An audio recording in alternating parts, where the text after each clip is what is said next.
Hello students, today we are going to start political science and its fourth one lesson is the United Nations UN. This is an international organization which works on international level for handling international issues, and the objective of the United Nations is to create peace and security on international level. This is an international organization which is created after Second World War. Actually, Second World War was started from 1939 till 1945. After that, this organization was established. Before the Second World War, there was First World War. So in that First World War, many people they lost their lives. Even many type of properties also lost in that First World War. At that time also, some nations were thinking that there should be such type of organization which will handle international problems. So they decided to establish League of Nations. So that was the first one organization which was established after First World War, and this was the next one organization which was established after Second World War. तो यहाँ पे हम देखेंगे कि जो United Nations UN जो lesson है, जो कि पॉलिटिकल साइंस का फोर्थ वन लेसन है, वो आज हम स्टार्ट करने वाले हैं। इस लेसन में हम जो यूनाइटेड नेशन है इसके बारे में स्टडी करने वाले हैं, कब ये इस्टेब्लिश हुआ है, उसके बाद इसके ऑब्जेक्टिव्स के बारे में, इसके प्रिंसिपल्स के बारे में और इसके स्ट्रक्चर के बारे में। और इसके स्ट्रक्चर में इसके जो ऑर्गन्स है उसमें general assembly, secretariat, security council, International court, ये उसके जो ऑर्गन्स है उनके स्ट्रक्चर्स के बारे में भी यहाँ पे हम आज स्टडी करने वाले हैं। तो सबसे पहले हम देखेंगे कि यूनाइटेड नेशंस ये जो ऑर्गेनाइजेशन है इसका मेन ऑब्जेक्टिव हम समझने का प्रयास करेंगे।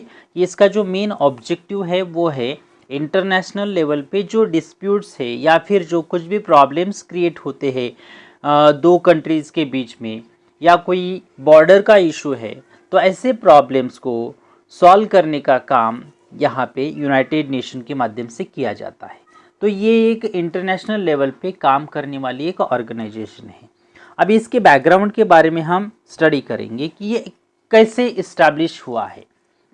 तो यूनाइटेड नेशंस, इससे पहले हम थोड़ा सा हिस्ट्री में झांक के देखेंगे कि हिस्टोरिकली ये ऑर्गेनाइजेशन किस तरीके से और किस के माध्यम से ये इस्टेब्लिश हुई है। तो हमें पता है first world war, second world war, ये दोनों वर्ल्ड वार के बारे में हमें पता है। फर्स्ट वर्ल्ड वार जो कि 1914 से लेके 1990 तक चला, उसमें बहुत सारे लोग मारे गए, बहुत सारी प्रॉपर्टी का लॉस हो गया। और उस समय पे अगला वार ना हो, सेकंड वर्ल्ड वार ना हो, इसलिए कुछ कंट्रीज़ ने मिलके वहाँ पे इंटरनेशनल लेवल पे एक ऑर्गेनाइजेशन बनाई, उसका नाम था लीग ऑफ नेशंस।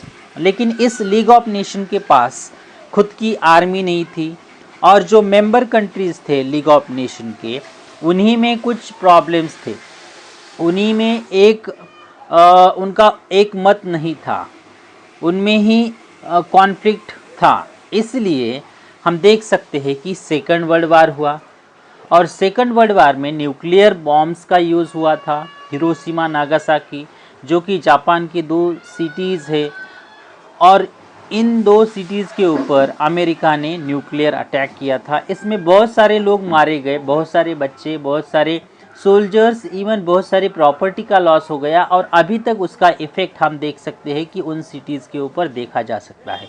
तो उसके बाद में हर एक कंट्री के लोगों को लगने लगा कि इस तरीके का वार जो है और इस तरीके का न्यूक्लियर अटैक किसी भी कंट्री के ऊपर नहीं होना चाहिए।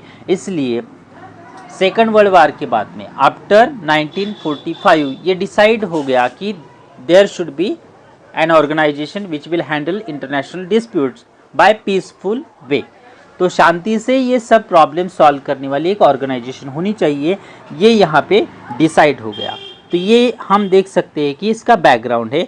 उसके बाद में हम देख सकते हैं कि सेकंड वर्ल्ड वार के बाद में तुरंत यूनाइटेड नेशन का इस्टेब्लिशमेंट हुआ है। तो ये उसका बैकग्राउंड है। अभी नेक्स्ट वन पॉइंट हम स्टार्ट करेंगे, वो है chronology of the establishment of the United Nations. मतलब कौन से इंसिडेंट्स क्रोनोलॉजिकली सेटअप हुए थे कि जिसके माध्यम से ये ऑर्गेनाइजेशन सेटअप हुआ। तो यहाँ पे हम देखेंगे कि अटलांटिक ट्रीटी जो कि साइन हुआ था prime minister of England and prime minister of America. तो इंग्लैंड के जो प्राइम मिनिस्टर थे सर विंस्टन चर्चिल और अमेरिका के जो प्रेसिडेंट थे फ्रैंकलिन डी रूजवेल्ट, इन दोनों प्राइम मिनिस्टर्स के बीच में अटलांटिक ट्रीटी को साइन किया गया था। और इस ट्रीटी के माध्यम से ये डिसाइड हो गया कि एक परमानेंट मैकेनिज्म होना चाहिए इंटरनेशनल लेवल पे कि जो इंटरनेशनल सिक्योरिटी को और इंटरनेशनल पीस को मेंटेन रख सके। तो ये यहाँ पे हम देख सकते हैं कि वर्ल्ड वार जो कि 14 अगस्त 1941 को यहाँ पे हम देख सकते हैं कि ये जो साइन था अटलांटिक ट्रीटी जो कि अमेरिका और इंग्लैंड के बीच में हुआ था, इसमें डिसाइड हो गया कि इंटरनेशनल लेवल पे एक मैकेनिज्म होना चाहिए, एक ऑर्गेनाइजेशन होनी चाहिए कि जो इंटरनेशनल लेवल पे ऐसे वार को ना होने दे। अभी उसके लिए डिटेल में डिस्कशन हो गया कि किस तरीके से ये ऑर्गेनाइजेशन होनी चाहिए, उसका स्ट्रक्चर किस तरीके का होना चाहिए। तो इसके ऊपर अलग अलग कॉन्फ्रेंसेस बुलाई गई थी। तो यहाँ पे 2 कॉन्फ्रेंसेस हुई थी 1944 और 1945 में। यहाँ पे डिस्कशन हो गया और इस मैकेनिज्म का, इस ऑर्गेनाइजेशन का ड्राफ्ट बन गया। और इस ड्राफ्ट के बाद में ये डिसाइड हो गया कि एक ऑर्गेनाइजेशन होनी चाहिए। अब ये हम देख सकते हैं कि कहाँ पे डिसाइड हो गया, सैन फ्रांसिस्को जो कि अमेरिका में है, वहाँ पे जो कॉन्फ्रेंस हुई थी वहाँ पे इसका जो चार्टर्ड है, इसका जो ड्राफ्ट है वो बनाया गया। और शुरुआत में इसके जो मेंबर कंट्रीज थे, इसके जो सदस्य थे वो 50 मेंबर्स इसके सदस्य हो गए शुरुआत के समय पे।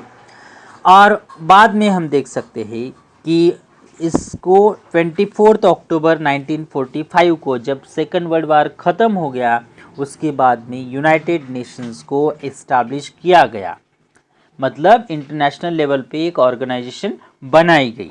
और इस ऑर्गेनाइजेशन के जो मेंबर्स थे वो सभी के सभी सॉवेरियन नेशंस थे।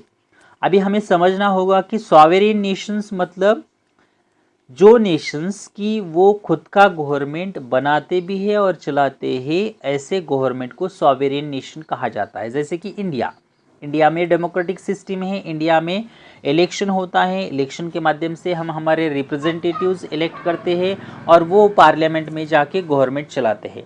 अमेरिका, रशिया या कोई बाहर का कंट्री हमारे इंडिया का गवर्नमेंट नहीं बनाता है और हमारे गवर्नमेंट को चलाता भी नहीं है। इसलिए हम बोल सकते हैं कि इंडिया इज़ अ सॉवेरियन नेशन। तो ऐसे ही नेशन जो कि सॉवेरियन है, खुद का गवर्नमेंट खुद चलाते हैं, बनाते हैं, ऐसे ही मेंबर कंट्रीज जो कि यूएनओ का मेंबर बन सकते हैं। अभी इसके बाद में हम इसके ऑब्जेक्टिव्स की तरफ आएंगे कि इसके ऑब्जेक्टिव्स क्या है। अभी इसका बैकग्राउंड हमने देखा क्रोनोलॉजिकली इवेंट्स हमने देखा कि किस तरीके से ये जो ऑर्गेनाइजेशन है बनी है। उसके बाद इसके ऑब्जेक्टिव्स की तरफ आएंगे। अभी इसका जो मेन ऑब्जेक्टिव है वो है इंटरनेशनल पीस एंड सिक्योरिटी। ये बहुत ही इम्पोर्टेंट और मेन ऑब्जेक्टिव है कि उसी के लिए ये ऑर्गेनाइजेशन बनी है। यहाँ पे हम देखेंगे स्क्रीन के ऊपर, तो United Nations is the world's largest international organisation. अब हम देखेंगे कि ये वर्ल्ड्स की सबसे बड़ी इंटरनेशनल लेवल की एक ऑर्गेनाइजेशन है। और जब ये बनी थी उस समय पे इसके मेंबर कंट्रीज थे 50। और आज के समय पे हम देखेंगे कि यूनाइटेड नेशंस के जो मेंबर कंट्रीज है वो 193 है। टोटल 193 मेंबर कंट्रीज इसके सदस्य अभी बन चुके हैं। और इसका मेन जो ऑब्जेक्टिव है वो है इंटरनेशनल लेवल पे पीस एंड सिक्योरिटी क्रिएट करना। अब इसके ऑब्जेक्टिव्स यहाँ पे एक एक करके दिए गए हैं। First one objective, to establish friendly relations among nations. तो जो मेंबर कंट्रीज है उनमें फ्रेंडली रिलेशनशिप इस्टेब्लिश करने का काम यहाँ पे यूनाइटेड नेशंस के माध्यम से किया जाता है। दूसरा ऑब्जेक्टिव है to enhance international security by solving international disputes. तो जो इंटरनेशनल डिस्प्यूट्स है या फिर बॉर्डर के इश्यूज है तो ये निगोशिएशन के माध्यम से, डिस्कशन के माध्यम से सॉल्व करना, ये भी एक यहाँ पे ऑब्जेक्टिव रखा गया है। और एक है to safeguard and fostered human rights and freedom. तो ह्यूमन राइट्स और जो फ्रीडम है, दुनिया का कोई भी सिटीज़न हो, भले ही वो पाकिस्तान में, बांग्लादेश में, भूटान में, इंडिया में रहता हो, तो ऐसे सभी सिटीजन्स के फ्रीडम का, राइट का, प्रिजर्वेशन का भी यहाँ पे ऑब्जेक्टिव रखा गया है। हम जैसे इंडिया के सिटीजन्स हैं, उससे पहले हम वर्ल्ड के सिटीजन्स हैं, बाद में हम इंडिया के सिटीजन्स हैं। तो हर एक नागरिक जो कि वर्ल्ड का सिटीज़न है उसको फ्रीडम और ह्यूमन राइट्स मिलनी चाहिए। तो उसको प्रिजर्व करने का भी काम यहाँ पे इस ऑर्गेनाइजेशन के माध्यम से किया जाता है। उसके अलावा जो मेंबर कंट्रीज़ है उनमें कोऑपरेशन क्रिएट करने का भी काम यहाँ पे इस ऑर्गेनाइजेशन के माध्यम से किया जाता है। इकोनॉमिकल कोऑपरेशन इंटरनेशनल लेवल पे बढ़ाने का काम किया जाता है। उसके अलावा all member countries are bound by duty to respect the diplomatic privileges. मतलब जो डिप्लोमेटिक प्रिविलेजेस है उनको सब कंट्रीज़ को फॉलो करना ज़रूरी है। जैसे कि हम देख सकते हैं कि इंटरनेशनल लॉज है, उनको सभी कंट्रीज़ को वो इंटरनेशनल लॉज को फॉलो करना पड़ता है। उसके अलावा जब दो कंट्रीज़ के बीच में कोई ट्रीटी होता है, एग्रीमेंट होता है, तो वो इंटरनेशनल लॉ के तहत होता है। तो उस ट्रीटी को भी दोनों कंट्रीज़ ने फॉलो करना ज़रूरी है। मतलब जो इंटरनेशनल लॉज है, रूल्स रेगुलेशंस है, वो हर एक मेंबर कंट्री को कंपलसरी है, तो सबको वो फॉलो करने ज़रूरी है। उसके बाद नेक्स्ट वन पॉइंट है, यहाँ पे हम देखेंगे प्रिंसिपल्स ऑफ यूनाइटेड नेशंस। तो यूनाइटेड नेशंस के यहाँ पे प्रिंसिपल्स हम देखेंगे कौन से हैं। तो यहाँ पे प्रिंसिपल, फर्स्ट वन प्रिंसिपल है all member Nations will have the same status. तो सभी जो मेंबर कंट्रीज है, 193 टोटल मेंबर्स हमने देखा कि आज की स्थिति में है, तो इनको जोग्राफिकली, इकोनॉमिकली डिस्क्रिमिनेट नहीं किया जाता है। मतलब हम देख सकते हैं कि कुछ कंट्रीज़ बड़े हैं, कुछ कंट्रीज छोटे हैं, कुछ कंट्रीज़ इकोनॉमिकली बैकवर्ड है, कुछ कंट्रीज़ इकोनॉमिकली डेवलप्ड है। तो इन सब चीज़ों को इग्नोर करके, इन सब चीज़ों की तरफ किसी भी तरीके का अटेंशन ना देते हुए सब कंट्रीज़ को इक्वल स्टेटस दिया जाता है। तो ये एक पहला प्रिंसिपल हम देख सकते हैं कि वो यूनाइटेड नेशंस का है कि all nations, all member nations are equal in front of United Nations. Second one principle is there, all member nations of the United Nations should respect the freedom and geographical unity of other member nations। हर एक member countries को दूसरे country को respect देना ज़रूरी है। उसके अलावा उसका जो जोग्राफिकल एरिया है उसके यूनिटी का भी ध्यान रखना ज़रूरी है। थर्ड वन प्रिंसिपल हम यहाँ पे देख सकते हैं, all member nations should solve their international disputes and mutual differences by peaceful means. तो जो कुछ भी प्रॉब्लम है, बॉर्डर इशू है या फिर जो डिस्प्यूट्स हैं दोनों कंट्री के बीच में, तो इनको बातचीत के माध्यम से, निगोशिएशन के माध्यम से सॉल्व करना, ये भी यहाँ पे प्रिंसिपल हम देख सकते हैं कि यूनाइटेड नेशंस का है। Then structure of the United Nations. अभी इसके स्ट्रक्चर के बारे में देखेंगे तो इसका जो स्ट्रक्चर है वो 6 अलग अलग ऑर्गन्स में डिवाइड किया जाता है। तो यूनाइटेड नेशंस जो है वो इन 6 अलग अलग डिवीजन में डिवाइड होता है, जैसे कि General Assembly, Security Council, Economic and Social Council, International Court of Justice and Trusteeship Council and Secretariat. These are the 6 organs by which the administrative work of United Nation will take place. So these six organs are important for running the administrative work of United Nations. One after one we will discuss each point. First of all, we will think about General Assembly.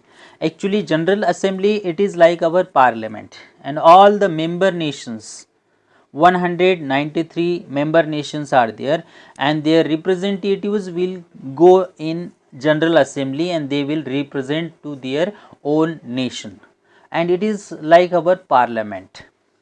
So here we can see every member country has its own representative, and the session of this General Assembly will take place from September to December.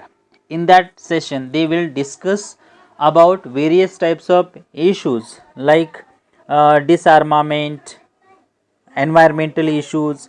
So such type of global issues they will take and they will discuss about such type of global issues.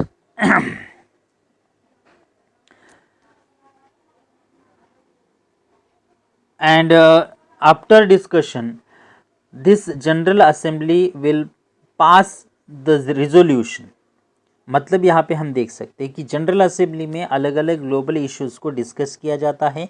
यहाँ पे हर एक member को अपना opinion express करने का अधिकार है, और इसके बाद में डिस्कशन के बाद में रेजोल्यूशन पास किया जाता है। मतलब इस जनरल असेंबली में रेजोल्यूशन पास किया जाता है, उसके ऊपर लॉ नहीं बनता है। तो लॉ बनाने का अधिकार जो है वो जनरल असेंबली को नहीं है, तो रेजोल्यूशन को पास करने का अधिकार जनरल असेंबली को है। तो यहाँ पे इसके फंक्शंस हम देखेंगे, जनरल असेंबली के फंक्शंस कौन से हैं, तो वो क्या क्या काम करती है जनरल असेंबली, तो उसके बारे में हम देखेंगे। तो यहाँ पे उसके फंक्शंस ऑफ जनरल असेंबली, उसमें हम फर्स्ट वन देखेंगे, to elect the non permanent member of the Security Council. अब जो सिक्योरिटी काउंसिल है उसके टोटल मेंबर्स है 15 members, out of them 5 are permanent and 10 are non-permanent. So whatever the non-permanent members are there, their election will take place with the help of General Assembly. So the General Assembly will elect 10 non-permanent members. This is the first and most important function of the General Assembly. Second one is there to choose the United Nations Secretary General and the judges of the International Court of Justice. So whatever the Secretary General is there, now present Secretary General is Antonio Guterres, and the former Secretary General was Ban Ki-moon, and present Secretary General is Antonio Guterres. So Secretary General will be appointed by General Assembly. Again, whatever the international court is there, there we can see 15 judges are there. So their election, their appointment will also take place by General Assembly only. So this is also another important work. Then to pass the annual budget of the United Nations. Again, whatever the budget is there, that in that session they will approve the budget of United Nations. So these are the works of General Assembly.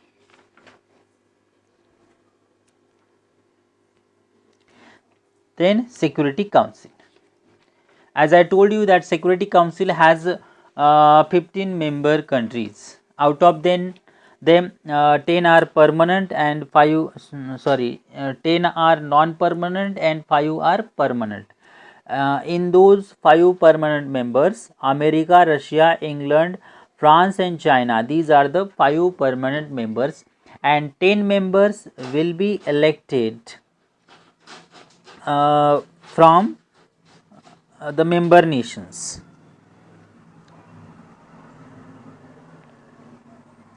See now these points are there. There are 15 members in the Security Council. तो यहाँ पे total 15 members होते हैं, उनमें के 5 members जो कि permanent है, जो कि हम स्क्रीन के ऊपर देख सकते हैं, वो है अमेरिका, रशिया, इंग्लैंड, फ्रांस और चाइना। और जो बाकी के जो 10 मेंबर्स है उनका इलेक्शन होता है, मतलब उनको इलेक्ट किया जाता है जनरल असेंबली के माध्यम से। और ये जो नॉन परमानेंट मेंबर्स होते हैं वो 2 सालों के लिए वहाँ पे इलेक्ट होते हैं। 2 सालों के बाद फिर से दूसरे मेंबर्स को वहाँ पे इलेक्ट किया जाता है। तो जो नॉन परमानेंट मेंबर्स है उनका जो टेन्योर है वो 2 सालों का है, 2 सालों तक वो वहाँ पे काम करते हैं। अब यहाँ पे जो कोई भी रिजोल्यूशन आता है जनरल असेंबली के माध्यम से, जो रिजोल्यूशन पास होके यहाँ पे सिक्योरिटी काउंसिल के सामने आता है, तब यहाँ पे उस रिजोल्यूशन के ऊपर डिस्कशन होता है और ये पास किस तरीके से होता है तो उसके ऊपर वोटिंग ली जाती है। समझो जो 5 के 5 परमानेंट मेंबर्स जो है सिक्योरिटी काउंसिल के, वो उस रिजोल्यूशन को पास करते हैं तो वो लॉ बन जाता है। समझो उनमें से एक भी कंट्री वीटो का यूज़ करता है, वीटो मतलब निगेटिव वोटिंग, तो वीटो का यूज़ करता है तो वो रिजोल्यूशन लॉ नहीं बनता है, पास नहीं होता है। तो इस तरीके से हम देख सकते हैं कि जो सिक्योरिटी काउंसिल है उसके जो 5 परमानेंट मेंबर्स है उनको वीटो का भी अधिकार दिया गया है। अब इसके फंक्शंस हम देखेंगे। First one, the main responsibility of the Security Council is to maintain international peace and security. तो ये बहुत ही इंपॉर्टेंट वर्क हम देख सकते हैं कि इंटरनेशनल लेवल पे पीस एंड सिक्योरिटी इस्टेब्लिश करने का काम यहाँ पे इस यूनाइटेड नेशन के माध्यम से किया जाता है। उसके अलावा कुछ ऐसे कंट्रीज़ होते हैं कि वो अग्रेसिव कंट्रीज़ होते हैं, मतलब मानने के लिए तैयार ही नहीं होते हैं, तो उनसे बातचीत करने का काम यहाँ पे यूनाइटेड नेशन के माध्यम से किया जाता है। समझो वो कंट्री एग्री ही नहीं हो रहे हैं तो उनके ऊपर मिलिट्री एक्शन लेने का भी यहाँ पे अधिकार जो है हम देख सकते हैं कि वो यूनाइटेड नेशंस को दिया गया है। नेक्स्ट वन फंक्शन है to prepare policies for arms control. आजकल हम देख सकते हैं कि हर एक कंट्री जो है वो वेपन्स बनाने में लगा है, तो आर्म्स कंट्रोल की पॉलिसी भी बनाने का काम यहाँ पे हम देख सकते हैं कि इस काउंसिल के माध्यम से किया जाता है। नेक्स्ट वन है to play a joint role among with the General Assembly. तो यहाँ पे जॉइंट एक्शन भी किया जाता है जनरल असेंबली के साथ में, मतलब जो जजेस है 15 जजेस है उनको अपॉइंट करने के लिए यहाँ पे सिक्योरिटी काउंसिल और जो जनरल असेंबली है वो दोनों भी डिस्कस करके जो जजेस है उनको अपॉइंट किया जाता है। उसके अलावा जो सेक्रेटरी जनरल है उसके इलेक्शन में भी हम देख सकते हैं कि जनरल असेंबली और जो सिक्योरिटी काउंसिल है दोनों मिलके उनका अपॉइंटमेंट करती है। तो यहाँ पे हम देख सकते हैं कि ये अलग अलग फंक्शन जो है वो सिक्योरिटी काउंसिल के है, और इंडिया जो है वो इसका परमानेंट मेंबर बनना चाहता है, क्योंकि जैसे जैसे हम देख सकते हैं कि पीरियड चेंज हो रहा है तो ये जो परमानेंट मेंबर्स है ये अपने अधिकारों का गलत इस्तेमाल करते हैं। जैसे कि चाइना जैसा कंट्री जो कि अब वीटो का जो अधिकार है जो कि मिला है परमानेंट मेंबर्स को, तो उस वीटो का रॉन्ग यूज़ करता है, इसलिए इंडिया भी इस सिक्योरिटी काउंसिल का परमानेंट मेंबर बनता है। और जब कभी इंटरनेशनल लेवल पे इंडिया को चांस मिलता है तो इंडिया के जो प्राइम मिनिस्टर्स है या फिर इंडिया के जो प्रेसिडेंट है वो एक्सप्रेस करके लोगों तक या वर्ल्ड के जो सिटीजन्स है उनको बताने का भी काम करते हैं कि हमें परमानेंट मेंबरशिप मिलनी चाहिए। नेक्स्ट वन जो ऑर्गन है वो है इकोनॉमिक एंड सोशल काउंसिल। तो इकोनॉमिकल एंड सोशल काउंसिल के बारे में हम देखेंगे। The main objective of this organization is to coordinate the economic and social policies of the United Nations. तो जो यूनाइटेड नेशंस की सोशल और इकोनॉमिकल पॉलिसीज़ है उनमें कोऑर्डिनेशन क्रिएट करने का काम इस काउंसिल के माध्यम से किया जाता है। इस काउंसिल के टोटल जो मेंबर कंट्रीज़ है वो 54 मेंबर्स यहाँ पे है।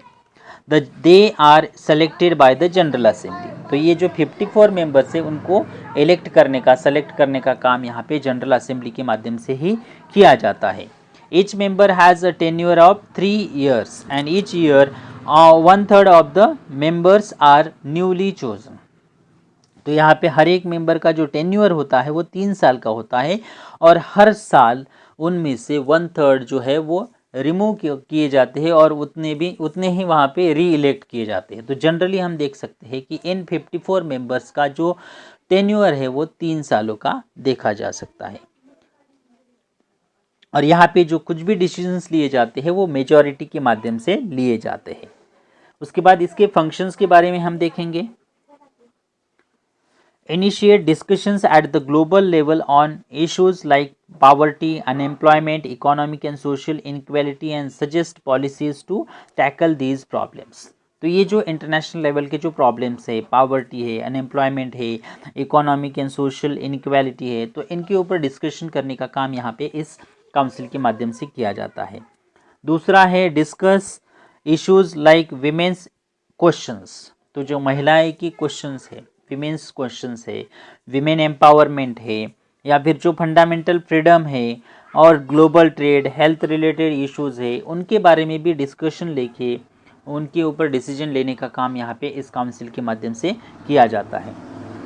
थर्ड वन है make efforts to establish cultural and educational cooperation at the international level. उसके अलावा जो कल्चरल और जो एजुकेशनल कोऑपरेशन है वो इंटरनेशनल लेवल पे क्रिएट करने का काम भी यहाँ पे इस काउंसिल के माध्यम से किया जाता है। Last one is there coordinate the functioning of the different organisations working in association with the United Nations. तो यूनाइटेड नेशंस के साथ में जो अलग अलग ऑर्गेनाइजेशंस काम करते हैं, सबऑर्डिनेट जो ऑर्गेनाइजेशंस है, उनमें कोऑर्डिनेशन क्रिएट करने का काम भी यहाँ पे इस काउंसिल के माध्यम से किया जाता है।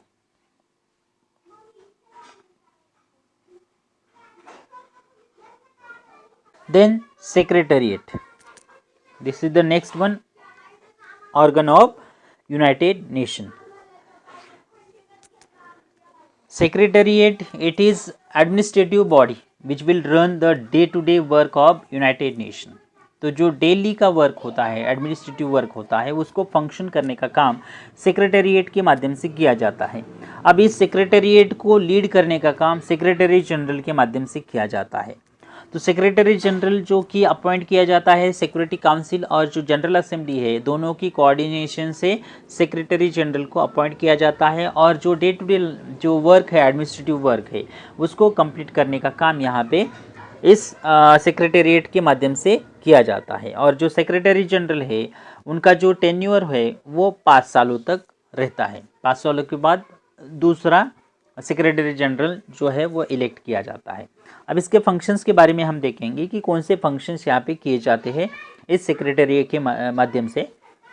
तो सेक्रेटरिएट के माध्यम से हम देख सकते हैं या फिर सेक्रेटरी जनरल के माध्यम से जो अलग अलग इंटरनेशनल लेवल पे जो प्रॉब्लम्स है, जैसे कि क्लाइमेट चेंज है, ह्यूमन राइट्स है, डिसआर्मामेंट्स है, तो ऐसे ग्लोबल इश्यूज़ के ऊपर इंटरनेशनल लेवल पे कॉन्फ्रेंसेस बुलाने का काम यहाँ पे सेक्रेटरी जनरल के माध्यम से किया जाता है। उसके अलावा जो मीटिंग्स है, जनरल असेंबली की मीटिंग हो या फिर जो सिक्योरिटी काउंसिल की मीटिंग है, उसको अरेंज करने का भी काम यहाँ पे इसी सेक्रेटरी जनरल के माध्यम से किया जाता है। उसके अलावा अलग अलग इश्यूज़ के ऊपर इंफॉर्मेशन कंपाइल करने का, कलेक्ट करने का भी काम किया जाता है। उसके अलावा जो डिसीजंस लिए जाते हैं जनरल असेंबली में या फिर सिक्योरिटी काउंसिल में, उसको मीडिया तक पहुंचाने का काम भी यहाँ पे सेक्रेटरी जनरल के माध्यम से किया जाता है। उसके बाद international Court of justice. International Court of justice में हम देख सकते हैं कि टोटल जो है वो 15 जजेस यहाँ पे है और इन 15 जजेस का जो टेन्योर है वो 9 ईयर का है और इन 15 जजेस को इलेक्ट करने का, अपॉइंट करने का काम सिक्योरिटी काउंसिल और जो जनरल असेंबली है, इन दोनों के माध्यम से किया जाता है। तो इस इंटरनेशनल कोर्ट के माध्यम से जो इंटरनेशनल लेवल पे जो लॉज है उसको एनालाइज करने का काम, या फिर कोई कंट्री इंटरनेशनल लॉज को ब्रेक करता है तो ऐसे कंट्रीज़ के खिलाफ एक्शन लेने का काम यहाँ पे इंटरनेशनल कोर्ट के माध्यम से किया जाता है। तो अभी इसके हम फंक्शंस के बारे में देखेंगे कि कौन से फंक्शंस यहाँ पे इंटरनेशनल कोर्ट के माध्यम से किए जाते हैं।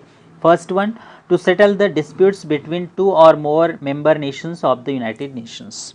तो यूनाइटेड नेशंस के जो मेंबर कंट्रीज़ है उनमें जो डिस्प्यूट्स है, प्रॉब्लम्स है, उनको सेटल करने का काम यहाँ पे इंटरनेशनल कोर्ट के माध्यम से किया जाता है। सेकंड वन है जो इंटरनेशनल लॉज है उनको इंटरप्रेट करने का, उनको एक्सप्लेन करने का भी काम यहाँ पे हम देख सकते हैं कि इंटरनेशनल कोर्ट के माध्यम से किया जाता है। उसके अलावा जो यूनाइटेड नेशंस के अलग अलग जो ऑर्गन्स है उनमें सिक्योरिटी काउंसिल है, सेक्रेटेरिएट है या फिर जनरल असेंबली है, इनको एडवाइस करने का, इनको एडवाइस देने का भी काम यहाँ पे हम देख सकते हैं कि इंटरनेशनल कोर्ट के माध्यम से किया जाता है। अलग अलग जो इश्यूज़ होते हैं उनके ऊपर इंटरनेशनल कोर्ट जो है वो एडवाइस देने का भी काम यहाँ पे करता है। नेक्स्ट वन ऑर्गन है वो है द ट्रस्टीशिप काउंसिल। अभी आज की स्थिति में हम देख सकते हैं कि ट्रस्टीशिप काउंसिल नहीं है।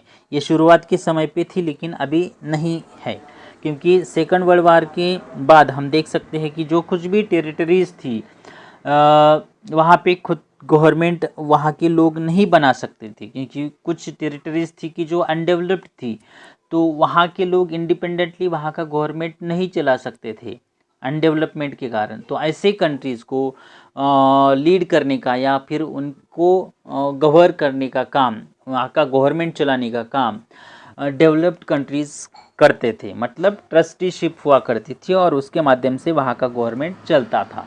लेकिन आज की स्थिति में हम देख सकते हैं कि ट्रस्टीशिप कैंसिल हो चुकी है। आज की स्थिति में ऐसा कोई भी कंट्री नहीं है कि उसको दूसरा कंट्री, डेवलप्ड कंट्री कंट्रोल करता है या वहाँ का गवर्नमेंट चलाता है, तो ट्रस्टीशिप नहीं है। Next one point, millennium development goals. अब ये मिलेनियम डेवलपमेंट गोल्स क्यों इसको मिलेनियम कहा जाता है, तो 1000 सालों के लिए यहाँ पे कुछ गोल्स डिसाइड किए थे। जैसे कि जो 2000 एरा था, The United Nations member nations came together in 2000 and decided upon the developmental goals. तो 2000 में हम देख सकते हैं कि मेंबर कंट्रीज इकट्ठा आ गए और उन्होंने ये गोल्स डिसाइड किए थे अगले 1000 सालों तक के लिए। तो ये गोल्स कौन से हैं, तो फर्स्ट वन गोल हम देख सकते हैं पॉवर्टी को इरेडिकेट करना, उसको एलिमिनेट करना। दूसरा यहाँ पे हम देख सकते हैं वो है प्राइमरी एजुकेशन का लेवल इम्प्रूव करना, हर एक पर्सन को प्राइमरी एजुकेशन अवेलेबल होना चाहिए। नेक्स्ट वन है पॉइंट है जो विमेन एम्पावरमेंट है उसको बढ़ावा देना, महिलाओं को सक्षम बनाना। उसके बाद जो इन्फेंट मॉर्टेलिटी रेट है, न्यूबॉर्न बेबीज़ उनका जो मॉर्टेलिटी रेट है वो रिड्यूस करना, डिक्रीज़ करना। उसके बाद जो प्रेग्नेंट वीमेन है उनके हेल्थ का केयर करना, उनके लिए स्पेशल केयर अवेलेबल करवा के देना। और जो इंटरनेशनल लेवल पे जो डिजीज़ेस है, एड्स है, मलेरिया है, उनके ऊपर भी कंट्रोल लाना। तो ये कुछ हम देख सकते हैं कि इसके गोल्स है। लास्ट वन गोल है to protect the environment and increase the cooperation between developed and developing countries. तो जो डेवलप्ड नेशंस है या फिर जो डेवलपिंग कंट्रीज़ है उनमें कोऑपरेशन क्रिएट करने का भी काम यहाँ पे यूनाइटेड नेशंस के माध्यम से किया जाएगा। ये भी गोल यहाँ पे रखा गया है। अब ये सब काम करने के लिए अलग अलग ऑर्गेनाइजेशंस बनाई गई है, जैसे कि यूनिसेफ के माध्यम से जो न्यूट्रिशियस डाइट है वो बच्चों तक प्रोवाइड करने का काम किया जाता है। बच्चों को न्यूट्रिशियस और अच्छा डाइट प्रोवाइड करना, मतलब ये काम हम देख सकते हैं कि यूनिसेफ के माध्यम से किया जाता है। जो माल न्यूट्रिशन है या फिर माल न्यूट्रिशन के माध्यम से जो कुछ भी प्रॉब्लम राइज होते हैं उसको कंट्रोल में लाने का काम यूनिसेफ के माध्यम से किया जाता है। उसके बाद यूनेस्को जो कि नेक्स्ट वन ऑर्गेनाइजेशन है, इसके माध्यम से हम देख सकते हैं कि एजुकेशन, साइंस एंड कल्चर, इन सब फील्ड में हम देख सकते हैं कि जो मेंबर कंट्रीज़ है उनमें कोऑपरेशन क्रिएट करने का काम यहाँ पे यूनेस्को के माध्यम से किया जाता है। तो ये ऑर्गेनाइजेशंस, अलग अलग ऑर्गेनाइजेशंस अलग अलग साइड से हम देख सकते हैं कि वो अलग अलग फील्ड में काम करते हुए देखे जा सकते हैं। नेक्स्ट वन पॉइंट है United Nations and preservation of peace. तो यूनाइटेड नेशन के माध्यम से इंटरनेशनल लेवल पे पीस एंड सिक्योरिटी इस्टेब्लिश करने का काम किया जाता है, क्योंकि इसका वही यहाँ पे ऑब्जेक्टिव है कि इंटरनेशनल लेवल पे जो प्रॉब्लम्स है, कॉन्फ्लिक्ट्स है, उनको सेटल करने का, पीसफुली सेटल करने का काम किया जाता है। तो United Nations Charter lays down the ways and means to be employed to achieve this goal. तो ये जो गोल है कि इंटरनेशनल लेवल पे जो प्रॉब्लम्स है, कॉन्फ्लिक्ट्स है, उनको पीसफुली सेटल करने के लिए यहाँ पे कुछ रास्ते दिए गए हैं। मतलब निगोशिएशन के माध्यम से ये प्रॉब्लम सॉल्व किए जाते हैं, या फिर इंटरमीडियरी एक्सेप्टेबल, मतलब दोनों कंट्रीज़ के बीच में एक मध्यस्थी करके दोनों में सुलझा करके उस प्रॉब्लम को सॉल्व करना। या फिर अंपायर अपॉइंट करना, मतलब आर्बिट्रेटर अपॉइंट करना, और उस आर्बिट्रेटर के माध्यम से दोनों कंट्रीज़ के बीच में जो प्रॉब्लम्स है उसको सॉल्व करना। या फिर कोई कंट्री ऐसा है कि जो एक्सेप्ट करने के लिए तैयार ही नहीं है, तो उस कंट्री के ऊपर मिलिट्री एक्शन करने का भी यहाँ पे रास्ता है। तो ऐसे अलग अलग वेज के माध्यम से हम देख सकते हैं कि यूनाइटेड नेशन जो है वो इंटरनेशनल लेवल पे पीस एंड सिक्योरिटी इस्टेब्लिश करने का काम करता है। In modern times human security has been threatened by terrorism. अभी आज के समय पे हम देख सकते हैं कि सबसे बड़ा खतरा कौन सा है, तो ह्यूमन सिक्योरिटी का है, क्योंकि टेररिस्ट एक्टिविटीज़ बढ़ चुकी है, रेसिस्ट एक्टिविटीज़ हो रही हैं, इवन रिलीजियस कॉन्फ्लिक्ट्स बढ़ चुके हैं। तो एक्सट्रीमिस्ट पर्सन के कारण हम देख सकते हैं कि रिलीजियस कॉन्फ्लिक्ट्स में बढ़ोतरी हो रही है। तो इन प्रॉब्लम्स के कारण हम देख सकते हैं कि ह्यूमन सिक्योरिटी बहुत ही इम्पोर्टेंट इशू बन चुका है। As a result the function of security peace securing peace of the United Nations has acquired a lot of importance। तो आज के हम स्थिति में हम देख सकते हैं कि इंटरनेशनल लेवल पे सिक्योरिटी और ह्यूमन राइट्स को प्रिजर्व करना, ह्यूमन बीइंग्स को सिक्योर्ड करना, ये इम्पॉर्टेंट चीज़ बन चुका है। Then the United Nations makes efforts to ensure that violence does not erupt in stripe-torn areas। अब जो stripe-torn areas मतलब जो कॉन्फ्लिक्टेड एरियाज है, जिस चीज़ के कारण प्रॉब्लम क्रिएट हुआ है दोनों कंट्रीज़ के बीच में, तो वो जो बॉर्डर है या फिर वो जो लोकेशन है, वो जो टेरिटरी है, उस टेरिटरी को, उस लोकेशन को स्ट्राइप टॉन एरिया कहा जाता है। तो उस एरिया में किसी भी तरीके का वायलेंस ना हो, पीसफुली उसके बारे में प्रॉब्लम सॉल्व हो, वहाँ पे नॉर्मली वहाँ पे लाइफ रिस्टोर्ड हो, इसके लिए यहाँ पे यूनाइटेड नेशन के माध्यम से काम होता है। जैसे कि वहाँ पे स्कूल चलने चाहिए, वहाँ पे लोगों में अवेयरनेस होना चाहिए उनके अधिकारों के बारे में। तो इस तरीके से वहाँ पे प्रेशराइज्ड लोग नहीं होने चाहिए, या फिर वहाँ पे एबनॉर्मल कंडीशन नहीं होनी चाहिए, नॉर्मल लाइफ वहाँ के लोग अपनी जीने चाहिए। तो इस तरीके का एटमॉस्फेयर वहाँ पे जो कॉन्फ्लिक्टेड एरिया है, कॉन्फ्लिक्टेड रीजन है, वहाँ पे होना चाहिए। तो किसी भी तरीके का वहाँ पे प्रॉब्लम नहीं होना चाहिए, वहाँ पे सब तरीके की चीज़ें रिस्टोर्ड होनी चाहिए, school, colleges, economical, political facilities available होनी चाहिए। तो ये सब चीज़ें वहाँ पे अवेलेबल होनी चाहिए। Then United Nations peacekeeping. अब यूनाइटेड नेशंस के जो पीस कीपिंग फोर्सेस है, इनके माध्यम से इंटरनेशनल लेवल पे पीस एंड सिक्योरिटी इस्टेब्लिश करने का काम किया जाता है। तो इसके बारे में हम अभी देखेंगे। तो peacekeeping activity of the United Nations involves creating appropriate circumstances favourable for bringing about permanent peace in strife torn areas. तो ऐसे जो कॉन्फ्लिक्टेड और डिस्प्यूटेड एरियाज है, वहाँ पे परमानेंट पीस इस्टेब्लिश करने का काम यहाँ पे इन फोर्सेस के माध्यम से किया जाता है। The peacekeeping forces help these areas to progress towards peace. In conflict-ridden areas, security is provided and at the same time help is extended for establishing peace. तो ऐसे जो कॉन्फ्लिक्टेड एरियाज है, उनकी डेवलपमेंट के लिए, उनके प्रोग्रेस के लिए भी यहाँ पे पीस कीपिंग के माध्यम से हेल्प की जाती है, और वहाँ के लोगों को डेवलप करने का काम भी यहाँ पे हम इन फोर्सेस के माध्यम से किया जाता है। The United Nations takes up peacekeeping as one of the tasks for safeguarding and fostering peace in the world.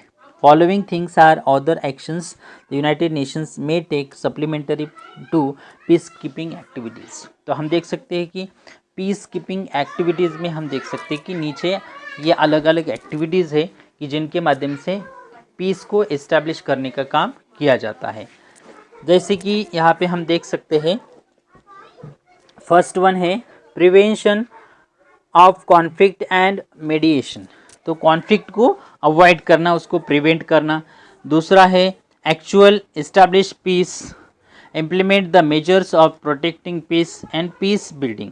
तो ये अलग अलग जो एक्टिविटीज़ है कि जिनके माध्यम से जो कॉन्फ्लिक्टेड एरिया है, डिस्प्यूटेड एरिया है, वहाँ पे पीस इस्टेब्लिश करने का काम यहाँ पे यूनाइटेड नेशन के माध्यम से किया जाता है। Last one point of this lesson is the United Nations and India. अभी हम देखेंगे कि इंडिया जो है वो यूनाइटेड नेशन का परमानेंट मेंबर नहीं है, लेकिन जनरल असेंबली का मेंबर है। तो इंडिया हमेशा ही जो इंटरनेशनल प्रॉब्लम्स है उनको उठाते आ रहा है, जैसे कि डिकोलोनाइजेशन, डिसआर्मामेंट, रेशियल सेग्रीगेशन, ये जो ग्लोबल प्रॉब्लम्स है इनके बारे में हमेशा ही इंडिया ने बात की है। और ऐसे जो इश्यूज़ है उनको समय समय पे उठाने का काम इंडिया ने किया है। 1946 में हम देख सकते हैं कि पहली बार इंडिया ने रेसिज्म जो ग्लोबल प्रॉब्लम है उसको रेज करने का काम किया है। तो इंडिया जो है वो समय समय पे ऐसे इंटरनेशनल लेवल पे जो कॉन्फ्रेंसेस होते हैं उनमें ये इश्यूज़ उठाने का काम करता है। उसके अलावा इंटरनेशनल लेवल पे जो डिस्प्यूटेड एरियाज़ है वहाँ पे इंडिया के माध्यम से पीस कीपिंग फोर्सेस भी भेजी जाती है, या फिर जो विमेन पीस कीपिंग फोर्सेस है वो भी भेजी जाती है। तो ऐसे अलग अलग एक्टिविटीज़ के माध्यम से जो कॉन्फ्लिक्टेड एरियाज़ है उनको पीस इस्टेब्लिश करने का काम ऐसे अलग अलग फोर्सेस के माध्यम से किया जाता है। तो इंडिया भी एक बहुत बड़ा मतलब इंडिया का भी बहुत बड़ा एक कंट्रीब्यूशन हम देख सकते हैं कि जिसके माध्यम से जो अलग अलग एरियाज़ है, कॉन्फ्लिक्टेड एरियाज़ है, वहाँ पे शांति बहाल करने के लिए इंडिया के माध्यम से मदद की जाती है। इन पीस कीपिंग फोर्सेस के माध्यम से वहाँ पे शांति बहाल करने के लिए इंडिया भी अपने तौर पे एफर्ट्स लेता है। तो यहाँ पे हमने यूनाइटेड नेशंस के अलग अलग एलिमेंट्स देखे हैं और उनके माध्यम से हमने देखा कि यूनाइटेड नेशन जो कि इंटरनेशनल लेवल पे पीस एंड सिक्योरिटी इस्टेब्लिश करने का काम इन अलग अलग ऑर्गेनाइजेशन के माध्यम से करता है। Thank you.